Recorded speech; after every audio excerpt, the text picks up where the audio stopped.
ഇത് നോക്കിയേ, ഇന്ന് വളരെ കുറച്ച് വ്യത്യസ്തമായിട്ടുള്ളൊരു വീഡിയോ. ഒരു മനുഷ്യൻ ഒരു ജീവിതത്തിൽ ഒരു തവണയെങ്കിലും കടന്നു പോകുന്ന ഒരു സ്റ്റേജാണ് ഒരു സ്ഥലം വാങ്ങുക, അല്ലെങ്കിൽ ഒരു വസ്തു വാങ്ങുമ്പോൾ സർവേ ഒരു മനുഷ്യൻ്റെ ജീവിതത്തിൽ അറിഞ്ഞിരിക്കേണ്ട അത്രയും ബേസിക്കായിട്ട് നമ്മൾ അറിഞ്ഞിരിക്കേണ്ട ഒരു സംഭവമാണ് എങ്ങനെയാണ് ലാൻഡ് സർവേ ആണ്. അപ്പോൾ ലാൻഡിൻ്റെ സർവേ എന്ന് പറയുമ്പോൾ നമ്മളെ ഹൗസ് പ്ലോട്ട് നമ്മൾ പലരും നികുതി അടയ്ക്കാൻ പോകുക എന്നല്ലാണ്ട് എന്താണ് സർവേ എന്നോ, അല്ലാണ്ട് പലർക്കും അത് എങ്ങനെയാണ് ചെയ്യുന്നത്, എന്താണ് അതിൻ്റെ ആവശ്യകത എന്നോ, നമ്മളത് അറിഞ്ഞിരിക്കേണ്ട ആവശ്യകത എന്താണ്, എപ്പോഴാണ് അത് ജീവിതത്തിൽ ഡെയിലി ലൈഫിൽ യൂസ് വരിക എന്നൊക്കെ പലർക്കും അറിയാത്ത കാര്യമാണ്. അപ്പോൾ നമ്മൾ ഒരു സ്ഥലം വാങ്ങുന്ന സമയത്ത് നമ്മൾ ബേസിക്കായിട്ട് അറിഞ്ഞിരിക്കേണ്ട ഒരു സംഭവമാണ് സർവേ. അപ്പോൾ എങ്ങനെയാണ് ഒരു സ്ഥലത്തിൻ്റെ നമ്മളൊരു ഹൗസ് പ്ലോട്ട് വാങ്ങുകയാണെന്നുണ്ടെങ്കിൽ അതിൻ്റെ സ്ഥാനം നിർണ്ണയിക്കുന്നത്, അതിൻ്റെ അതിർത്തി എങ്ങനെയാണ് നിർണ്ണയിക്കുന്നത്, അത് നിർണ്ണയിക്കാൻ യൂസ് ചെയ്യുന്ന ഇന്നത്തെ അഡ്വാൻസ്ഡ് ആയിട്ടുള്ള ഡിവൈസസ് എന്തൊക്കെയാണ് സർവേക്ക് വേണ്ടി യൂസ് ചെയ്യുന്നത്, ആരാണത് ചെയ്യുന്നത്. അപ്പോൾ അതിനെ കുറിച്ചിട്ടൊക്കെ ഒരു ഇൻഫർമേഷൻ, ഒരു വിവരം കിട്ടാൻ വേണ്ടിയിട്ട് ഈ വീഡിയോ വളരെ ഉപകരിക്കും. അപ്പോൾ നമുക്ക് നേരെ വീഡിയോയിലേക്ക് കടക്കാം.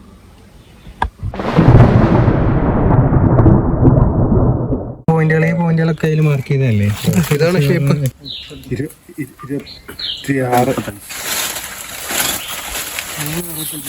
കാലിബ്രേഷൻ എന്ന് പറഞ്ഞാൽ നമുക്ക് പ്രൊഫഷണലായിട്ട് പറയുകയാണെങ്കിൽ കാലിബ്രേഷൻ ചെയ്ത സർട്ടിഫിക്കറ്റ് നമ്മൾ സൈറ്റ് സർവേ ചെയ്യുമ്പോൾ കരുതണം.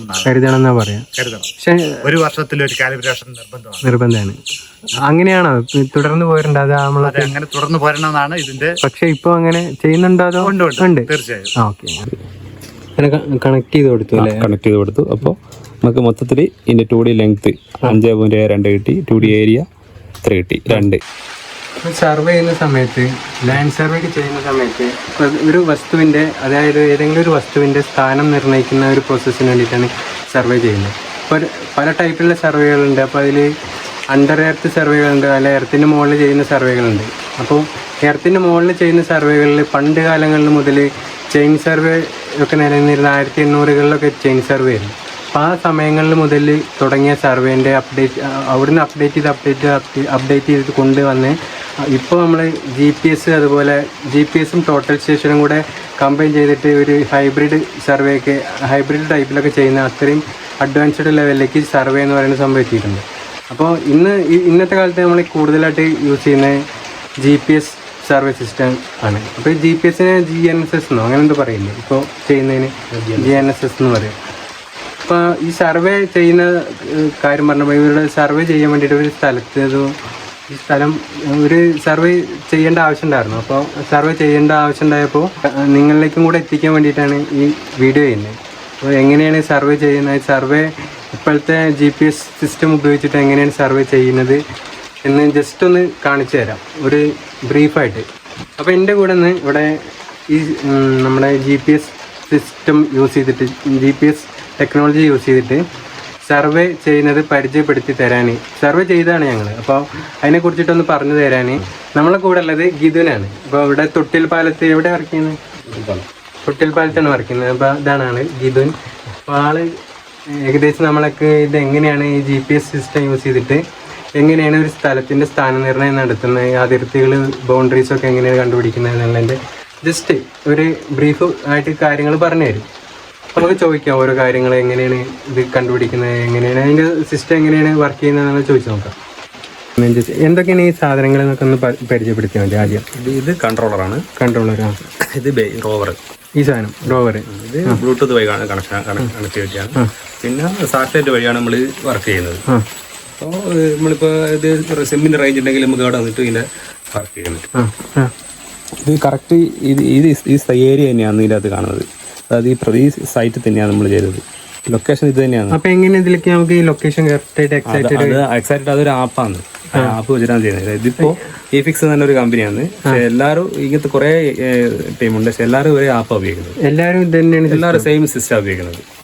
കണക്ട് ചെയ്യണം. എവിടെയാണ് GPS-ന്റെ ഉപയോഗം കാര്യമായിട്ട് വരിക? ടോട്ടൽ സ്റ്റേഷൻ വെച്ച് നോക്കുമ്പോൾ GPS ടോട്ടൽ സ്റ്റേഷനെക്കാട്ടും കൂടുതൽ സിമ്പിളായിട്ട് ചെയ്യാൻ പറ്റും, പെട്ടെന്ന് ചെയ്ത് തരാം. ഇപ്പോൾ ഇങ്ങനെ ഈ വർക്ക് ഇപ്പം നമ്മളിപ്പോൾ ഇവിടുന്ന് അവിടെ കാണണമെങ്കിൽ അവിടത്തേക്ക് സ്റ്റേഷൻ മാറ്റിക്കൊണ്ടുപോകും. ഇത് നമുക്ക് അങ്ങനെ ചെയ്യാൻ പറ്റും. GPS സിസ്റ്റത്തിൻ്റെ എങ്ങനെയാണ് ചെക്ക് ചെയ്യുന്നത്, എങ്ങനെയാണ് ചെയ്യുന്നത് എന്നുള്ളതിൻ്റെ ജസ്റ്റ് ഒരു ഡെമോ കാണിക്കാം. ജസ്റ്റ് നമുക്ക് ഒരു 4 പോയിന്റ് മാർക്ക് ചെയ്യും, എന്നിട്ട് അതിൻ്റെ ഉള്ളിലത്തെ ഏരിയ ഏരിയ എങ്ങനെ പറയുന്നത് ഇപ്പം ജസ്റ്റ് ഇവിടെ തന്നെ മാർക്ക് ചെയ്യാം.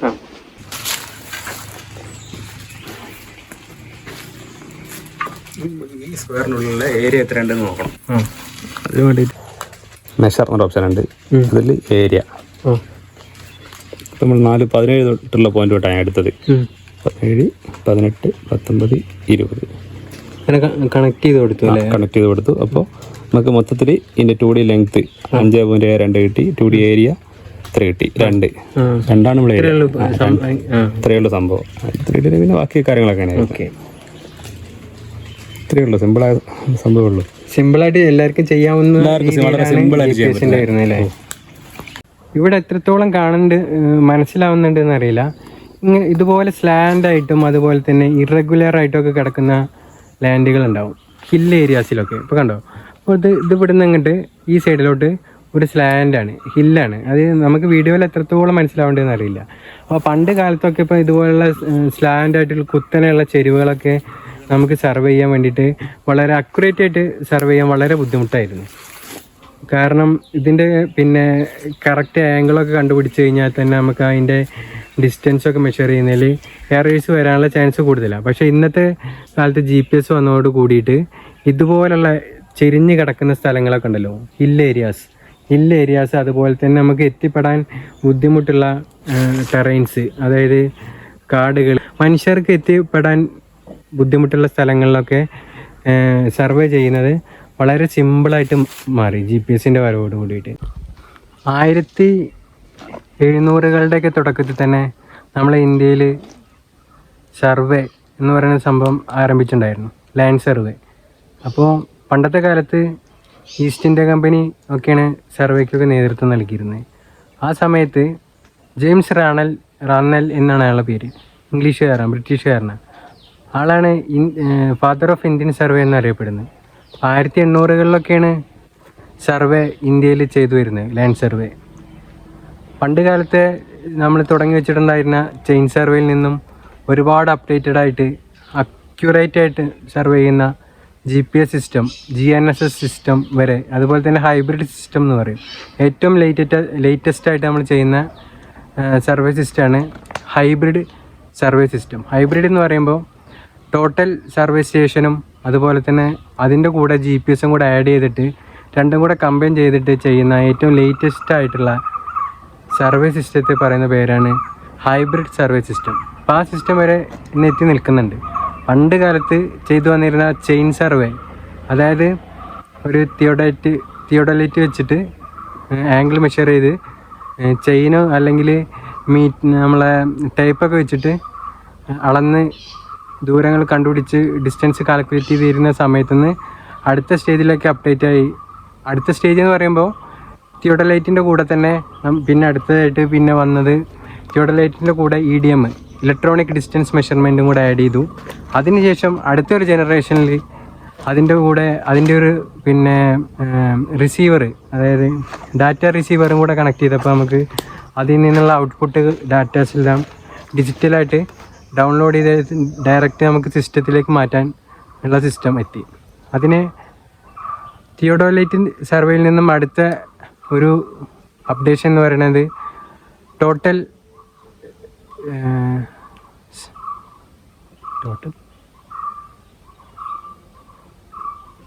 സ്റ്റേഷൻസ്. അപ്പോൾ തിയോഡലൈറ്റ് സർവേ ആ മെത്തേഡിന് ശേഷം പിന്നെ അടുത്ത അപ്ഡേഷൻ വന്നതാണ് തിയോഡലൈറ്റിൻ്റെ കൂടെ തന്നെ ഒരു EDM-ഉം അതുപോലെ തന്നെ അതിൻ്റെ ഒരു റിസീവറും കൂടെ ആഡ് ചെയ്തപ്പോൾ അതിനെ ടോട്ടൽ സ്റ്റേഷൻ സർവേ എന്ന് വിളിച്ചു. അപ്പോൾ അതിൻ്റെ കൂടെ GPS-ഉം കൂടെ വന്നപ്പോൾ അത് ഇന്നത്തെ ഹൈബ്രിഡ് സിസ്റ്റത്തിലേക്ക് മാറി. അങ്ങനെ ഇന്ന് ഏകദേശം 2 mm 3 mm ഡിസ്റ്റൻസിൽ നമുക്ക് ലാൻഡുകളുടെ ബൗണ്ടറീസും അതുപോലെ തന്നെ എൻജിനീയറിംഗ് മെഷീനറികളുടെ പ്ലേസ്മെൻറ്റുള്ള സർവേ, അത് എല്ലാ ടൈപ്പ് സർവേകളും 2 മുതൽ 3 to 3 mm മില്ലിമീറ്റർ, അതായത് ഏകദേശം നമ്മളെ വിരലുകളുടെ ഇപ്പോൾ ഇങ്ങനെ ചേർത്ത് വെച്ച് കഴിഞ്ഞാൽ കിട്ടുന്ന ഡിസ്റ്റൻസ് ഇല്ലേ, ആ ഒരു ഡിസ്റ്റൻസ് അത്രയും അക്യുറസിയിൽ നമുക്ക് ഇന്നത്തെ കാലത്ത് GPS-ഉം അതുപോലെ തന്നെ ഈ ടോട്ടൽ സർവേ സ്റ്റേഷൻസൊക്കെ വെച്ചിട്ട് ഇന്നത്തെ കാലത്ത് നമുക്ക് മെഷർമെൻറ്റ് സർവേ ചെയ്യാൻ പറ്റുന്നുണ്ട്. ഇന്നത്തെ കാലത്ത് പണ്ടത്തെ പോലെ പണ്ടത്തെ സർവേ ചെയ്യുന്ന ആളുകളെ സർവേയേഴ്സ് എന്നല്ല വിളിക്കുന്നത്, ജിയോ ഇൻഫോർമാറ്റിക്സ് എന്നാണ് അവരെയൊക്കെ അറിയപ്പെടുന്നത് ഇന്നത്തെ കാലത്ത്. കാരണം പണ്ടത്തെ കാലത്ത് കണക്കുകളും അതുപോലെ തന്നെ വളരെ മിനിമലൈസ് ആയിട്ടുള്ള ഇൻസ്ട്രുമെൻറ്റ്സ് ഒക്കെ വെച്ചിട്ടാണ് ഈ സർവേ എന്ന് പറഞ്ഞിട്ടുള്ള വളരെ സങ്കീർണമായിട്ടുള്ള ഒരു പ്രോസസ്സ് ചെയ്തു വന്നിട്ടുണ്ടായിരുന്നത്. പക്ഷേ ഇന്ന് അങ്ങനെയല്ല. ഇന്ന് വളരെ അഡ്വാൻസ്ഡ് ആയിട്ടുള്ള മെഷീനറീസ്, ഡിവൈസസ് ഒക്കെ യൂസ് ചെയ്തിട്ടാണ് ഇന്നത്തെ സർവേകൾ ചെയ്യുന്നത്. GPS ഇപ്പോൾ നമുക്കറിയാം, GPS ഹാൻഡിൽ ചെയ്യുന്നത് അമേരിക്കയാണ്. അപ്പോൾ അമേരിക്കയുടെ കൺട്രോളിലാണ് GPS. പക്ഷേ GPS അല്ല നമ്മൾ ശരിക്കും പറഞ്ഞാൽ ഈ ഇതിന് നമ്മളെ സർവേ ചെയ്യാൻ വേണ്ടിയിട്ട് ഇന്ന് യൂസ് ചെയ്യുന്ന സംഭവം GPS അല്ല, GNSS എന്ന് പറയും. GNSS എന്ന് പറയുമ്പോൾ ഇതിൽ മറ്റുള്ള രാജ്യങ്ങളെ ഡെവലപ്പ് ചെയ്തെടുത്തിട്ടുള്ള സോഫ്റ്റ്വെയർസും കൂടെ അതിൽ ഇൻക്ലൂഡഡ് ആണ്. അതായത് നമ്മളെ ഗ്ലോണാസ് എന്ന് പറയും റഷ്യയുടെ, അപ്പോൾ അതും GNSSൽ വരുന്നുണ്ട്. അതുപോലെ തന്നെ നമ്മുടെ യൂറോപ്യൻ യൂണിയൻസ് ആയിട്ടുള്ള ഇറ്റലി, ജർമ്മനി തുടങ്ങിയ രാജ്യങ്ങൾ, അവിടെ അവരൊക്കെ അത് ഇറ്റലിയും ജർമ്മനിയൊക്കെ ഡെവലപ്പ് ചെയ്തെടുത്തിട്ടുള്ള ഗലീലിയോ എന്ന് പറഞ്ഞൊരു സോഫ്റ്റ്വെയർ ഉണ്ട്. അപ്പോൾ അതും അതുപോലെ തന്നെ ചൈനയുടെ ഉണ്ട്, ഇന്ത്യയുടെ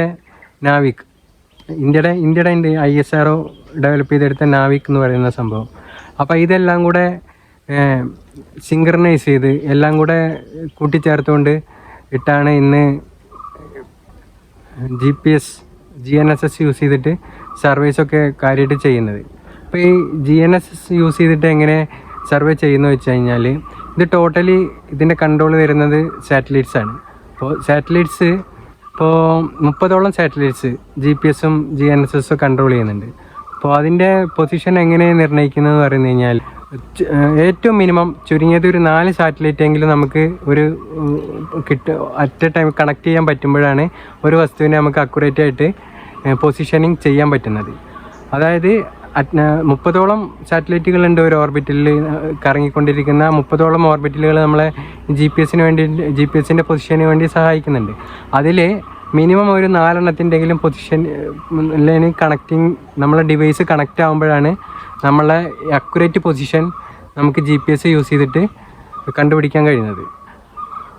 അപ്പോൾ അത് എങ്ങനെയെന്ന് വെച്ച് കഴിഞ്ഞാൽ, സാറ്റലൈറ്റിൽ നിന്നും നമ്മളെ ഫോണിലെ അല്ലെങ്കിൽ നമ്മളെ ഡിവൈസിലെ GPS-ൻ്റെ ഡിവൈസ് ഉണ്ട് റിസീവറിൽ. അപ്പോൾ ആ റിസീവർ ഒരു റേഡിയോ സിഗ്നൽസ് പിടിച്ചെടുക്കും. അപ്പോൾ അത് അറ്റ് എ ടൈമിൽ ഒരു 4 സാറ്റലൈറ്റ് കണക്ട് ചെയ്ത് കഴിഞ്ഞാൽ 4 സാറ്റലൈറ്റിൽ നിന്നും നമ്മുടെ ഡിവൈസിലേക്ക് റേഡിയോ സിഗ്നൽസ് എത്തുന്ന ആ സമയം ഡിഫറൻ്റ് ആയിരിക്കും. അതിൻ്റെ ഡിഫറൻസ്, ആ ടൈം ഡിഫറൻസ് ആണ് ഇവിടെ എന്തിനു വേണ്ടിയിട്ട് നമ്മൾ ഈ പൊസിഷൻ, അക്യുറേറ്റ് ആയിട്ടുള്ള പൊസിഷൻ കണ്ടുപിടിക്കാൻ വേണ്ടിയിട്ട് യൂസ് ചെയ്യുന്നത്. നമ്മുടെ സർവേ ഫീൽഡിൽ ഏകദേശം 25ഓളം വർഷമില്ലേ, 25 വർഷത്തോളം പരിചയമുണ്ട്. ബിജു ചേട്ടൻ തൊട്ടിൽപ്പാലത്താണ് ആൾ വർക്ക് ചെയ്യുന്നത്.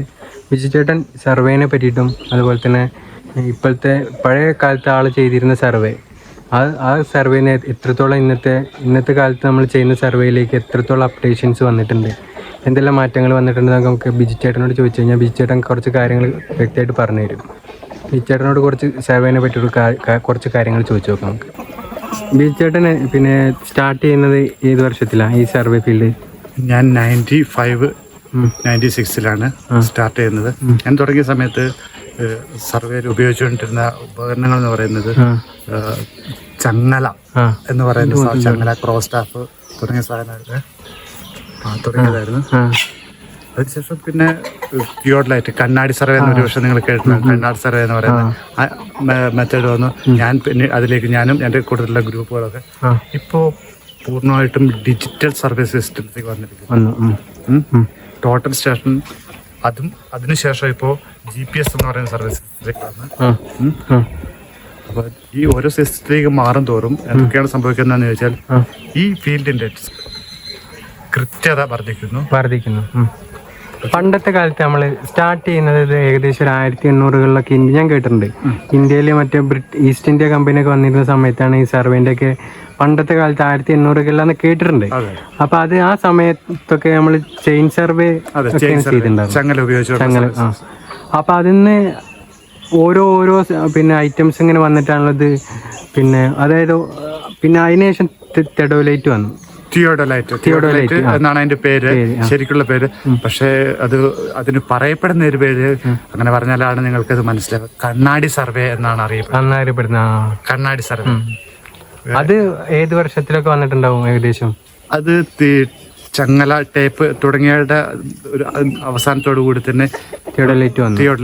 തിയോഡോലൈറ്റ് ആണ് കുറച്ചും കൂടി ആക്യുറസി ഉള്ള ഒരു സർവേ. തിയോഡോലൈറ്റ് നമ്മൾ അതിന്റെ ആംഗിളുകൾ മെഷർ ചെയ്യാൻ വേണ്ടി. തിയോഡോലൈറ്റ് എങ്ങനെയാണ് ചെയ്യുന്നതെന്ന് ചോദിച്ചാൽ, തിയോഡോലൈറ്റിലും 2 പോയിന്റുകൾ തമ്മിലുള്ള ദൂരം തിയോഡോലൈറ്റ് വെച്ച് അളക്കാൻ സാധിക്കില്ല. അത് ചങ്ങലയോ ടേപ്പോ ഉപയോഗിച്ചിട്ട് അളക്കണം. നേരെ മറിച്ച് ഈ 3 പോയിന്റുകൾ ചേരുമ്പോഴുള്ള ഒരു ആംഗിൾ, ആ ആംഗിളാണ് തിയോഡോലൈറ്റ് ഉപയോഗിച്ച് മെഷർ ചെയ്യുക. ഡിസ്റ്റൻസ് നമ്മൾ ടേപ്പ് വെച്ച് തന്നെ അളന്നെടുക്കണം. ആംഗിൾ അപ്പൊ നമ്മൾ ഇതിന്റെ ആംഗിൾ എങ്ങനെയാണ് ചെയ്യുന്നത്? ഇപ്പൊ നമ്മൾ ചെരിഞ്ഞ ഹിൽ ഏരിയയിലൊക്കെ പിന്നെ സർവേ ചെയ്യുന്ന സമയത്ത് അതിന്റെ ആംഗിൾ നമ്മൾ നോക്കിയിട്ടാണല്ലോ നമ്മൾ ചെയ്യുക. അതെങ്ങനെ ചെയ്യുന്നത്?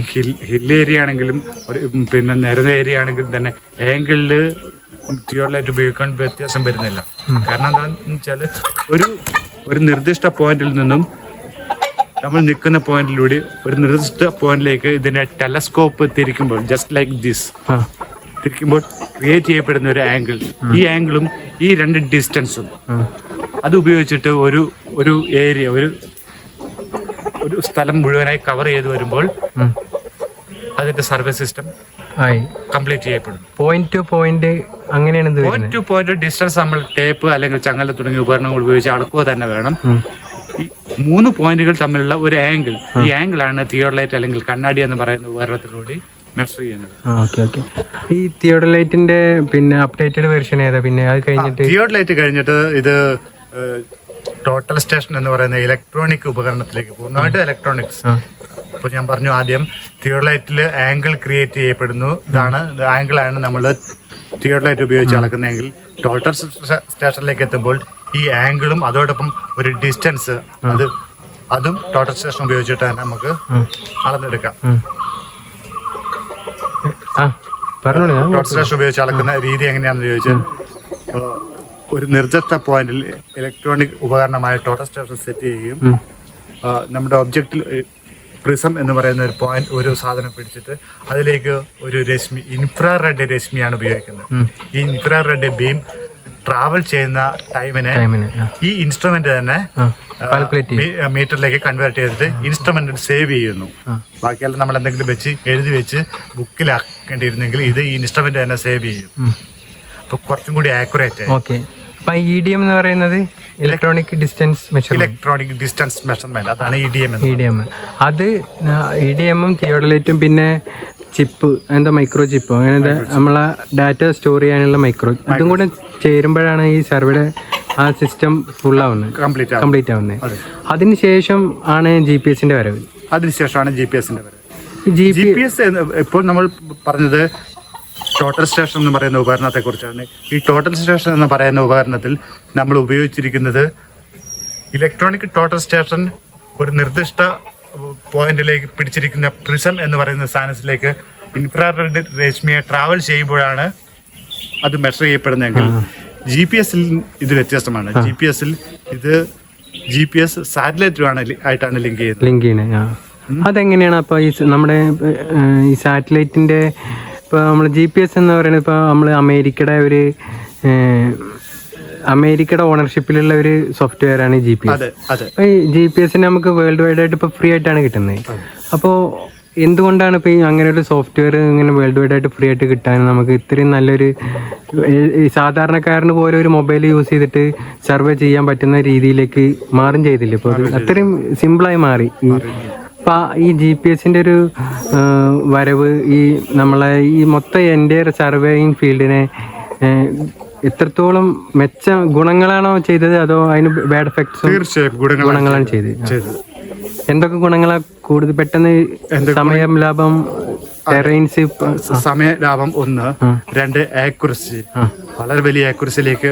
എത്രയാണ് ആക്യുറസി വരുന്നത്? ഏകദേശം ആക്യുറസി ഏതാണ്ട് 99% തന്നെ ആക്യുറേറ്റ് ആണ് എന്ന് പറയാം. പിന്നെ ഇത് നമുക്ക് പണ്ടൊക്കെ ചങ്ങല ഉപയോഗിച്ചുള്ള സർവേയിൽ അതിന്റെ റെക്കോർഡ് സൂക്ഷിക്കുന്നത് ഒരു ഫീൽഡ് ബുക്ക് എന്ന് പറയുന്ന ഒരു സാധനത്തിലായിരുന്നെങ്കിൽ ഇത് നമുക്ക് സാറ്റലൈറ്റിൽ ഇതിനുവേണ്ടി ഉപയോഗിച്ച GPS-ന്റെ സാറ്റലൈറ്റിൽ ഇത് സേവ് ചെയ്യാം. അറിയാവുന്നവർക്ക് ഇത് ആ സാറ്റലൈറ്റിൽ നിന്നും ഡൗൺലോഡ് ചെയ്തിട്ട് യൂസ് ചെയ്യാം. എപ്പോഴാണെങ്കിലും യൂസ് ചെയ്യാം. ഓക്കെ. ഇനി ഇതിൽ GPS-ഉം അതുപോലെ തന്നെ നമ്മളെ ടോട്ടൽ സ്റ്റേഷൻ കൂടി കമ്പൈൻ ചെയ്തിട്ട് ചെയ്യുന്നുണ്ടല്ലോ, ഹൈബ്രിഡ് അങ്ങനെ ഉണ്ടോ? ഹൈബ്രിഡ് ഉണ്ടോ? എന്താ സംഭവം? GPS എന്ന് പറയുന്നതും ടോട്ടൽ സ്റ്റേഷൻ ഇത് അതിന്റെ ഒരു വ്യത്യാസം. നിങ്ങൾ ഈ പറഞ്ഞ ഹൈബ്രിഡ് സർഫേസ് സിസ്റ്റം GPS ഉപയോഗിച്ചിട്ട് നമ്മൾ എടുത്ത ഒരു പോയിന്റിനെ വീണ്ടും ഭൂമിയിലേക്ക് ആ പോയിന്റ് എവിടെയെന്ന് സെറ്റ് ഔട്ട് ചെയ്യാൻ വേണ്ടി കുറച്ചും കൂടി ആക്യുറേറ്റ് ആയിരിക്കുക ടോട്ടൽ സ്റ്റേഷനാണ്. പണ്ടത്തൊക്കെ ചെയിൻ സർവേ ഒക്കെ ചെയ്യുന്ന സമയത്ത് ഇപ്പോൾ സ്ഥലമൊക്കെ അളക്കുന്ന ബൗണ്ടറീസ് ഒക്കെ അളക്കുന്ന സമയത്ത് എറേഴ്സ് വരാലോ, മാനുവൽ എറർ സംഭവിക്കാം. ഈ കോർണറുകൾ അളക്കുന്ന സമയത്തും ഡിസ്റ്റൻസ് മെഷർ ചെയ്യുമ്പോൾ ടേപ്പ് അല്ലെങ്കിൽ ചങ്ങല ഉപയോഗിച്ച് മെഷർ ചെയ്യുന്ന സമയത്തും മാനുവൽ എറർ വരാനുള്ള സാധ്യത കൂടുതലാണ്. പക്ഷെ ഇപ്പോഴത്തെ GPS-ൽ വളരെ കുറവാണെന്നാണ്. വളരെ കുറവാണ്. എത്ര ഒരു 2 mm 3 mm വരെയൊക്കെ മാക്സിമം പിടിക്കാൻ പറ്റൂലേ? അത്രേ ഉള്ളൂ. അത് തന്നെ വരാതെ ശ്രദ്ധിക്കുകയും ചെയ്യാം. പിന്നെ വളരെയേറെ ബുദ്ധിമുട്ടിയായിരുന്നു ടേപ്പും ക്രോസ്റ്റാപ്പ് ഉപയോഗിച്ചുള്ള സർവീസ് സിസ്റ്റം ചെയ്യുന്നത്. വളരെ സിമ്പിളാണ്. വളരെ സിമ്പിൾ ആവുക മാത്രമല്ല ആക്യുറസിയും കൂടി കൂടിയപ്പം ഒരു കോൺഫിഡൻറ്റും വർദ്ധിച്ചിരിക്കുന്നു. കോൺഫിഡൻസും കൂടി. പക്ഷെ ഞാനൊരു കാര്യം ചോദിക്കട്ടെ, ഇപ്പൊ അത് എത്രത്തോളം ഇതിന്റെ ഒരു സേഫ്റ്റി നമുക്ക് പറയാൻ പറ്റും? ഇപ്പോൾ അമേരിക്കയുടെ ഓണർഷിപ്പില് പക്ഷെ GPS മാത്രമല്ലല്ലോ, ഇപ്പൊ GNSS എന്ന് പറയുന്ന ഒരു സംഭവമാണല്ലോ ഇതിൽ വരുന്നത്. മറ്റുള്ള രാജ്യങ്ങളിലെയും എല്ലാം കൂടിയിട്ട് കൊളാബറേറ്റഡ് ആയിട്ടാണല്ലോ ഇപ്പൊ GPS യൂസ് ചെയ്യുന്നത്. അതുകൊണ്ട് ഇത് സേഫ്റ്റി ഉണ്ടല്ലേ ഇപ്പൊ ഇപ്പൊ ഒരു പെട്ടെന്നൊരു സുപ്രഭാതത്തിൽ ഇപ്പൊ അമേരിക്കക്ക് എന്തെങ്കിലും മറ്റുള്ള രാജ്യങ്ങളെ GPS ബാൻ ചെയ്ത് കഴിഞ്ഞാൽ അത് നമ്മളെ സർവേ സിസ്റ്റത്തെ ബാധിക്കുന്നില്ല. ചാൻസ് ഉണ്ടോ? അങ്ങനെ സാധ്യത ഇല്ല അല്ലേ? ഇന്ത്യയുടെ കാരണം ഇതുവരെ ഉണ്ടായിരുന്ന ഈ ടെക്നോളജീസ് ഒക്കെ ടോട്ടൽ സ്റ്റേഷൻ എന്ന് പറയുന്ന സാധനമൊക്കെ അത് സ്വിസ് മെയ്ഡ് ആയിരുന്നു. സ്വിസ് മെയ്ഡ് എന്ന് പറയുമ്പോൾ സ്വിറ്റ്സർലാൻഡ് മെയ്ഡ് ആയിരുന്നു. അപ്പൊ അതിൽ യൂസ് ചെയ്തിരുന്ന സോഫ്റ്റ്വെയർസ് ഒക്കെ അമേരിക്കൻ ആയിട്ടുള്ള കോർപ്പറേറ്റ് തന്നെ ഉണ്ടെങ്കിലും സ്വിസ് മെയ്ഡ് ആവും. അതുകൊണ്ട് തന്നെ നല്ല ഏക്കുറിച്ച് കൊടുത്തിരുന്നു. ഇതും സ്വിസ് ഇതിലും ലിങ്ക് ചെയ്തിട്ടുണ്ട്. അതെങ്ങനെയാ? GPS-ന്റെ പുതിയ ഉപകരണങ്ങളൊക്കെ സ്വിറ്റ്സർലാൻഡിൽ നിന്നും കുറച്ചും കൂടി പിന്നെ ഡെവലപ്ഡ് വേർഷനിൽ ഇറങ്ങുന്നുണ്ട്.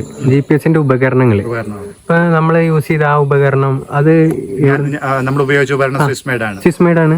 ഓക്കെ. അപ്പൊ ചൈനീസ് മെയ്ഡും വരുന്നുണ്ടല്ലോ? ചൈനീസ് മെയ്ഡും വരുന്നുണ്ട്.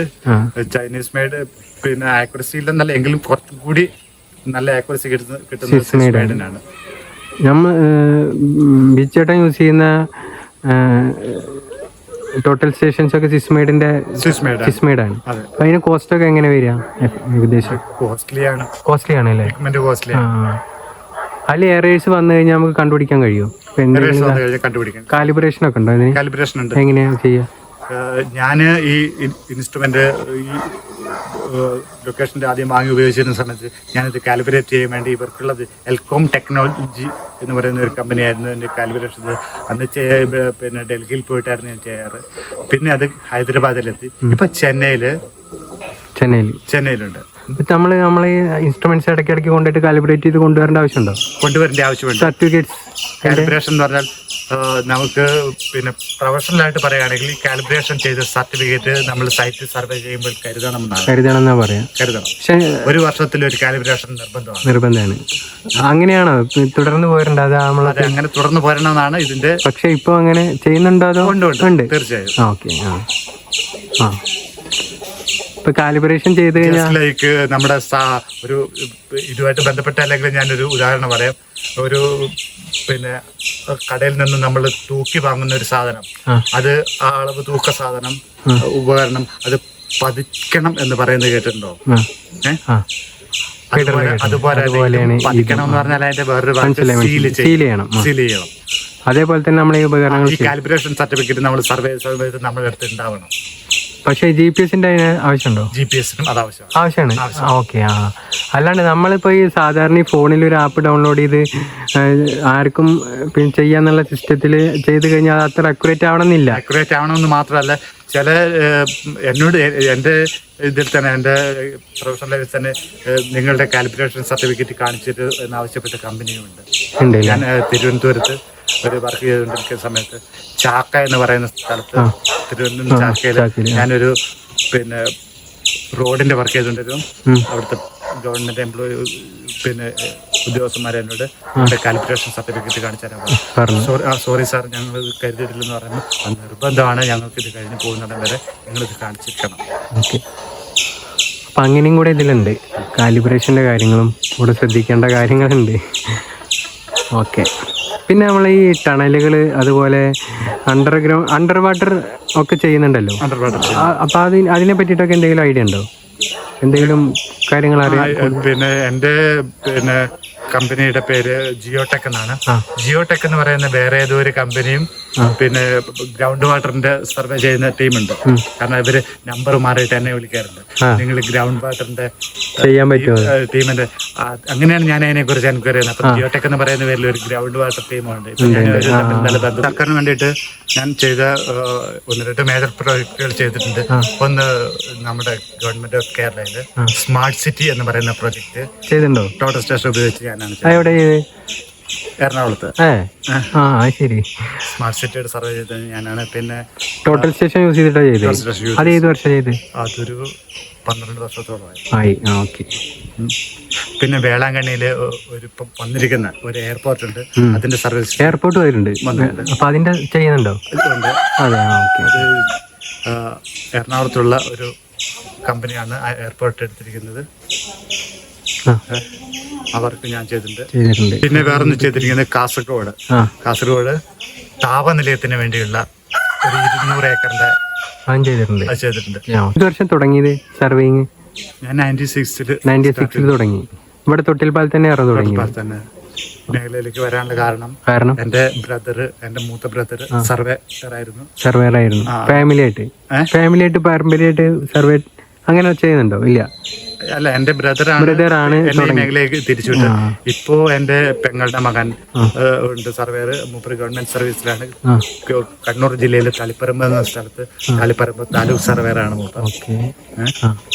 അങ്ങനെ ഞങ്ങള് പിന്നെ എന്റെ വേറൊരു ബ്രദറും സർവേയറാണ്. ഞങ്ങള് ഫാമിലിയിൽ സർവേ മാറിയുണ്ട്. ഓക്കെ. നമ്മൾ ഈ സർവേ ചെയ്യുന്ന സമയത്ത് ഇപ്പൊ ഒരു ഹിൽ ഏരിയ സർവേ ചെയ്യുന്നതും അതുപോലെ ഒരു സ്ക്വയർ ആയിട്ട് നമ്മൾ ഓപ്പൺ ആയിട്ട് കിടക്കുന്ന ഒരു പ്ലോട്ട്, ഒരു ഗ്രൗണ്ട് സർവേ ചെയ്യുന്നതും തമ്മിൽ വ്യത്യാസങ്ങളില്ല. പക്ഷെ അത് ചെയ്യുന്ന രീതിയിലാണ് വ്യത്യാസം. അത് ഈ ഉപകരണം ഉപയോഗിച്ച് ചെയ്യുകയാണെങ്കിൽ നമുക്ക് കിട്ടുന്ന വിസ്തീർണം എന്ന് പറഞ്ഞാൽ ഒരു ഹിൽ ഏരിയ ആണെങ്കിൽ ആ ഹിൽ ഏരിയയിലെ എർത്ത് മൂവ് ചെയ്യുമ്പോൾ ഉള്ള ഒരു ഗ്രൗണ്ട് ഉണ്ടല്ലോ, ആ ഗ്രൗണ്ടാണ് അതിന്റെ സർവേ. അപ്പൊ അതെങ്ങനെ നമ്മൾ കണ്ടുപിടിക്കും? ആ GPS കറക്റ്റ് ആയിട്ട് കിട്ടും. ഓക്കെ. പണ്ടത്തെ കാലത്ത് എങ്ങനെയായിരുന്നു? കാലത്ത് പിന്നെ ടേപ്പ് അല്ലെങ്കിൽ ചങ്ങല എന്ന് പറയുന്ന സാധനം ഉപയോഗിച്ച് നമ്മൾ സർവേ ചെയ്യുമ്പോൾ സ്റ്റെപ്പ് ചെയ്തിട്ടാണ് സർവേ. വെർട്ടിക്കൽ എടുക്കും, ഹൊറിസോണ്ടൽ എടുക്കും. അതില് പിന്നെ ഹ്യൂമൻ എറർ സംഭവിക്കാനുള്ള സാധ്യതയുണ്ട്. ഞാൻ കേട്ടിട്ടുണ്ട് ഈ തിയോഡലൈറ്റില് ആംഗിൾ മെഷർമെന്റ് ചെയ്യാനുള്ള ഒരു സെറ്റപ്പ് ഉണ്ട്. തിയോഡലൈറ്റ് ആംഗിൾ മാത്രമേ ചെയ്യത്തുള്ളൂ. ബാക്കിയുള്ളത് അല്ലെങ്കിൽ ചങ്ങല ഉപയോഗിച്ചിട്ട് അളന്നെടുക്കുക തന്നെ വേണം. പണ്ട് അവിടെയും ഹ്യൂമൻ എറർ സംഭവിക്കാം. പക്ഷെ ഇപ്പോൾ ഈ ടോട്ടൽ സ്റ്റേഷൻ അല്ലെങ്കിൽ ഡിജിറ്റൽ GPS എന്ന് പറയുന്ന ഉപകരണം വന്നതോടെ ഹ്യൂമൻ എറർ ഇല്ലാതായിരിക്കുന്നു. ഇൻസ്ട്രുമെന്റ് എറർ അത് സംഭവിക്കാനുള്ള സാധ്യത എന്ന് പറഞ്ഞാൽ കൃത്യസമയത്ത് ഇൻസ്ട്രുമെന്റ് കാലിബ്രേറ്റ് ചെയ്തില്ലെങ്കിൽ വരാനുള്ള സാധ്യത കൂടും. കാലിബ്രേറ്റ് ചെയ്ത് ഉപയോഗിക്കുകയാണെങ്കിൽ ആ എററും ഇല്ല.